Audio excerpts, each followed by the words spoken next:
Bihar TV, नई सोच नई दिशा।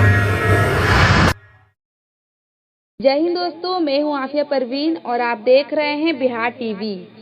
विपक्षी एकता की बैठक के बाद आम आदमी पार्टी और कांग्रेस के बीच हो रहे विवाद को लेकर पूर्व केंद्रीय मंत्री आरसीपी सिंह ने चुटकी लेते हुए कहा कि अलग अलग विचारधारा के लोग कभी एक साथ नहीं रह सकते। कुछ समय के लिए एक साथ आएंगे मगर उनमें एकता वाली बात नहीं आएगी। या तो शुरुआती दौड़े आगे आगे देखिए होता है क्या। बिहार शरीफ में बीजेपी नेता मुन्ना सिद्दीकी के घर पहुंचे एक निजी कार्यक्रम के दौरान उन्होंने कहा कि विपक्षी एकता की बैठक के कुछ देर के बाद ही अंदर की बात बाहर आ गई। विपक्षी एकता की बैठक में जितनी भी पार्टी के नेता आए थे उनमें कांग्रेस को छोड़ दीजिए तो सभी एक क्षेत्र या एक राज्य तक ही सीमित रहने वाली पार्टी थी। ऐसे में कोई भी पार्टी अपने क्षेत्र या राज्य में दूसरे पार्टी को स्वीकार नहीं करेगी। मुख्यमंत्री नीतीश कुमार के पार्टी जदयू में ही घमासान मचा हुआ है। ये अपनी पार्टी को मजबूत नहीं करने के बजाय विपक्षी एकता को गोलबंद करने की बात कर रहे हैं, जो कभी भी संभव नहीं है। मुख्यमंत्री नीतीश कुमार 18 साल से बिहार के मुख्यमंत्री हैं, मगर जनता से वे सीधी तौर पर कभी जुड़े नहीं रहे। अब तो बिहार की हालत ऐसी हो गई कि यहाँ के बड़े बड़े व्यवसाय आम लोग दहशत के साए में जी रहे हैं। बिहार में आपराधिक घटनाएं चरम पर पहुंच गई है। इस कारण है कि जनता इस सरकार से उब चुकी है। धन्यवाद। बड़ी बैठक आयोजित हुई पटना में सर, क्या देखते हैं, कैसे देखते हैं आप इसको? देखिए, महागठबंधन तो बिहार में हम लोग कहते हैं, ये तो विपक्षी एकता की बात कर रहे थे। बैठक हो भी गई, लोग आ भी गए, लेकिन आपने देखा ना कि बैठक से ही जो अंदर की बातें थी वो बाहर आ गई। और एक दिन के बाद तो आप दिल्ली में देखिए किस प्रकार से आरोप प्रत्यारोप लगा रहे हैं। सबसे महत्वपूर्ण बात ये होता है ना कि जब भी कभी आप किसी भी मुद्दे पर एकता की बात करेंगे तो हर एक पर हर एक की सहमति होनी चाहिए। और वो संभव कब होता है? जब कोई भी पार्टी होती है जिसकी विचारधारा एक हो, जिसका नेतृत्व एक हो, जिसकी सोच एक हो, जिसका कार्यक्रम एक हो। लेकिन आप अलग अलग सोच के, अलग अलग विचारधारा के, अलग अलग कार्यक्रम के साथ आएंगे तो बैठेंगे, फोटो खींचेगा, बातचीत होगी, लेकिन कोई एकता वाली बात वो नहीं हो सकती। देखिए, किसी भी संगठन में कहीं भी आप एकता क्या कहिएगा, मतलब उसमें आपको बढ़ने के लिए लीडर तो चाहिए ना, नेतृत्व चाहिए। बिना नेतृत्व को कोई संगठन होता नहीं, और वो सबसे मुश्किल होता है। देखिए, एक पार्टी और कई पार्टियों के दल में फर्क होता है। एक पार्टी में नेता पता है अच्छा है, बुरा है, सफल है, असफल है, जो है वो है। लेकिन अगर कई लोग अगर मिलकर के बिना मर्ज किए हुए, देखिए अगर आप याद करिए 1977 में जो जनता पार्टी बनी थी उसमें 4 पार्टी मर्ज कर गई थी और जनता पार्टी के नाम से बन गया था। तब उसकी जो ताकत होती है ना, उसकी एक ताकत होती है, क्योंकि जहाँ भी होगा तो जनता पार्टी होगा, उसका चुनाव चिन्ह होगा। अब आप टीएमसी हैं तो आम आदमी पार्टी है, तो जनता दल यू है, तो डीएमके है, जितने तरह की समाजवादी पार्टी है, अलग अलग है। और सब लोग का जो एक समझिए प्रभाव है ना, वो एक राज्य में है, एक क्षेत्र में है, उसके आगे नहीं है। सिर्फ देखिए, अगर कांग्रेस पार्टी और आम आदमी पार्टी, इन लोगों की सरकारें राज्य से ज़्यादा जगहों में, बाकी तो सब अपने अपने में है, दूसरी जगह उनका कोई प्रभाव नहीं है। अब बताइए, जेडीयू का अगर कोई नेता कहे कि हम जा कर के तमिलनाडु में डीएम के लिए प्रचार करें तो कोई वोट बढ़ेगा क्या? टीएमसी का आदमी आकर कहेगा नहीं हम बिहार शरीफ में आके प्रचार कर देंगे तो कोई वोट बढ़ेगा क्या? समाजवादी पार्टी के लोग चले जाएंगे तेलंगाना में प्रचार करने, कोई वोट बढ़ेगा क्या? तो ये मैं जानबूझ करके इसलिए कह रहा हूँ कि देखिए होता क्या है कि आप सोचते हैं कि देश में जो नेतृत्व है वो बदले, तो बदले तो उसकी जगह बने कौन, ये भी तो सोचना ना पड़ेगा। तो उसके लिए आपके पास सांगठनिक ढांचा क्या है, कार्यक्रम कौन क्या है, नेता कौन है, इतना आसान नहीं होता। हर एक बार जब देखते हैं, जब चुनाव नज़दीक आता है, तो जितने भी विरोधी लोग होते हैं सब लोग अपना इस प्रकार का करते हैं, गठबंधन करते हैं, साथ आते हैं। लेकिन चूंकि मैंने बताया ना कि एक नहीं हो पाते हैं, इसलिए ये लोग एक हो रहे हैं। एक कहाँ हो रहे हैं, ये तो मैं बता रहा हूँ ना। देखिए एक का मतलब क्या होता है, एक का मतलब ये होता है कि बिल्कुल आप एक चुनाव चिन्ह पर चुनाव लड़ते हैं, आपका एक एजेंडा होता है, उस पर चुनाव लड़ते हैं। वो कहाँ से होने पर वो अपनी आइडेंटिटी ख़त्म करना चाहता है। देखिए आपको मैं बता दूँ, एक समय था नीतीश बाबू जितने भी जनता पार्टी के जनता परिवार था उसको एक कर रहे थे 6 पार्टियों का। अभी बैठक में तो वही लोग नहीं आया, न अजीत सिंह के लोग आए, न चौटाला जी के लोग आए। तो देखिए समस्या कहाँ पर है, समस्या है कि भाई सब पार्टियों के का अपना अपना नेतृत्व है, अपना अपना वो बचा करके रखना चाहते हैं। साथ में ये भी चाहते हैं कि भाई राष्ट्रीय स्तर पर ये हो जाता है कि विशफुल थिंकिंग होता है, आप चाहते हैं कि ऐसा हो।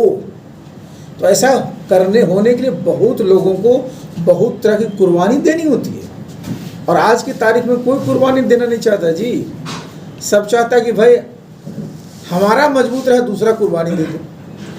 अब बताइए, टीएमसी एक्सपेक्ट करती है कि भाई कांग्रेस पार्टी वहाँ टिकट ना मांगे, समाजवादी पार्टी एक्सपेक्ट करती है कि यूपी में कांग्रेस वाला टिकट ना मांगे। अब आप समझिए कि कांग्रेस पार्टी और आम आदमी पार्टी के कहाँ से कहीं पर भी मेल होगा। कांग्रेस पार्टी के ही कॉस्ट पर तो आम आदमी पार्टी बढ़ी है ना, पंजाब में उनकी सरकार थी, उसकी जगह आ गई। तो इसलिए देखिए इस प्रकार के जो कॉन्ट्रडिक्शन होते हैं ना, विरोधाभास, बहुत आसान नहीं होता है उसको समझाना। जिस तरीके से विपक्ष एकजुट हुआ है और लालू प्रसाद ने जो कहा था कि इस बार हमारे यानी बाराती का दूल्हा राहुल गांधी होंगे, तो खतरे की घंटी तो मंडला रही है बीजेपी। नहीं देखिए, जैसे जो आपने कहा ना कि लालू जी ने उनको क्या कहा कि आप शादी कर लीजिए, शादी कर लीजिए तो हम लोग बारात चलेंगे। लालू जी या जितने लोग वहाँ बैठे थे स्वीकार करेंगे, ममता बनर्जी स्वीकार करेगी, आम आदमी पार्टी स्वीकार करेगी, स्टालिन स्वीकार करेंगे कि राहुल गांधी प्रधानमंत्री के उम्मीदवार बने। अगर ये लोग मान लेंगे तो स्वाभाविक है कि उनको नीतीश की विपक्षी एकता पर बीजेपी क्या जवाब देगी? बीजेपी को क्या जवाब देना? नीतीश बाबू तो पहले अपने पार्टी की एकता देखे ना। नीतीश बाबू का हालत क्या है अभी जी? नीतीश बाबू की पार्टी जनता दल की क्या हालत है? इनकी पार्टी में तो खुद ही अंदर में ही बिल्कुल पूरा घमासान मचा हुआ है, तो पार्टी का तो ठिकाने नहीं है, और दूसरे पार्टियों को साथ लेकर चले आ रहे हैं। आप जरा सोचिए, भारतवर्ष में सबसे ज़्यादा एमएलए किसके पास है? कांग्रेस के पास है, विपक्ष में। उसके बाद कौन है? आम आदमी पार्टी है, टीएमसी है। नीतीश बाबू के पास 43 एमएलए है। तो देखिए, अब उसमें भी आप रोज देखते हैं ना कितने लोग इनके पार्टी से चले गए, रोज इनके यहाँ तू मैं चलते थे, पहले तो उसको संभाले ना। लगन सिंह आपातकाल की बात कहते हैं कि देश में आपातकाल जैसी स्थिति हो गई है, जदयू के राष्ट्रीय अध्यक्ष जो हैं, इसको कैसे लेते हैं? क्या देखिए भाई, जो आपातकाल लगा था इस देश में 25 जून 1975 को लगा था, और वो भारतवर्ष के जो लोकतंत्र का अपना जो समझिए एक काला दिन क्यों माना जाता है भाई? आपातकाल के दौरान आपके जितने भी नागरिक अधिकार थे वो सब लंबित थे। जितने भी प्रेस मीडिया के लोग थे पूरा सेंसर लगा हुआ था। आपको पता है ना कि 250 से ज़्यादा मीडिया के बड़े बड़े लोग जेल के अंदर थे। कुलदीप नैयर साहब ऐसे लोग, आप समझिए बाहर के जितने पत्रकार थे सब इस देश से बाहर, उनको जाना पड़ा था। जुडिशरी का क्या आलम बना रखा था? आप संविधान का क्या बना रखा था? संविधान में जो 42वां संशोधन किया था, पूरा का पूरा संविधान का नेचर ही बदल दिया। जिस पार्लियामेंट की आयु 5 साल की, उसको 6 साल कर दिया।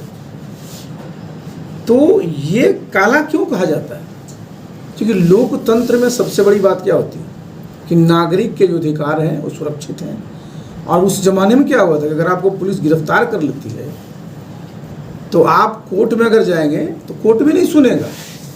वो तो समझिए कि जब जनता पार्टी की सरकार आई और 44वां संशोधन हुआ, तब जाकर के सब चीज़ बहाल हुई और ये अच्छा हुआ।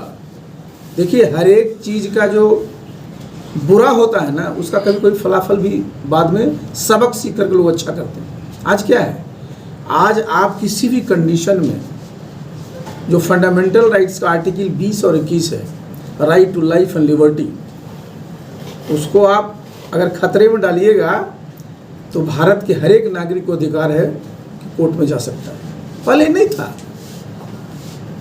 तो देखिए, जो आपातकाल यहाँ लगा वो लोकतंत्र के लिए बिल्कुल काला दिन था।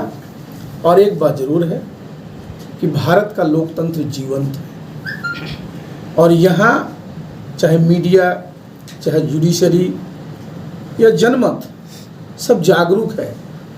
और इसलिए देखिए, एक राजनीतिक स्टेटमेंट लोग दे देते हैं, लेकिन इतना आसान नहीं है इस देश में अब उस प्रकार की स्थिति को लाना। एक बात जान लीजिए, उस जमाने में क्या था, वो तो आपातकाल पूरे देश में लगाया गया। क्या हाल था राज्यों का? मिसेज इंदिरा गांधी कब बनी थी प्रधानमंत्री? लाल बहादुर शास्त्री जी के मरने के बाद। आप जान लीजिए कि उनके रिजीम में 24-25 विधानसभा भंग किए गए थे। आज ये सब संभव है क्या? अगर आज आप विधानसभा भंग करेंगे तो आपको बहुत सारी चीज़ों को देखना पड़ता है, कोर्ट है वो देखता है। तो अपने देश में जो लोकतंत्र है ना, वो मैच्योर हुआ है। यहाँ के जो इंस्टीट्यूशंस हैं वो मैच्योर हुआ है। और हमारे जैसे आप सब लोग मीडिया के लोग हैं, ये भी आज पहले की तरह नहीं है। आज अगर कोई चाहे कि मैं कुछ गलत करके निकल जाऊं तो आप लोग एक फ़ोटो लेकर के डाल दीजिएगा तो पूरे देश में किस प्रकार का माहौल बनता है। तो हमारे देश में लोकतंत्र की जो जड़ें हैं ना, और गहरी हुई, इसलिए ये बोलने को बोल देंगे। अब कह देंगे नीतीश बाबू बोलते हैं कि साहब लोग तो नया इतिहास लिख रहा है। इतिहास नया नहीं हो सकता है, जरा जान लीजिए। हमसे जुड़े रहने के लिए और इसी प्रकार की ताज़ा खबरों को पाने के लिए हमारे YouTube चैनल बिहार टीवी को सब्सक्राइब करें और तुरंत नोटिफिकेशन पाने के लिए बेल आइकन को प्रेस करना ना भूलें।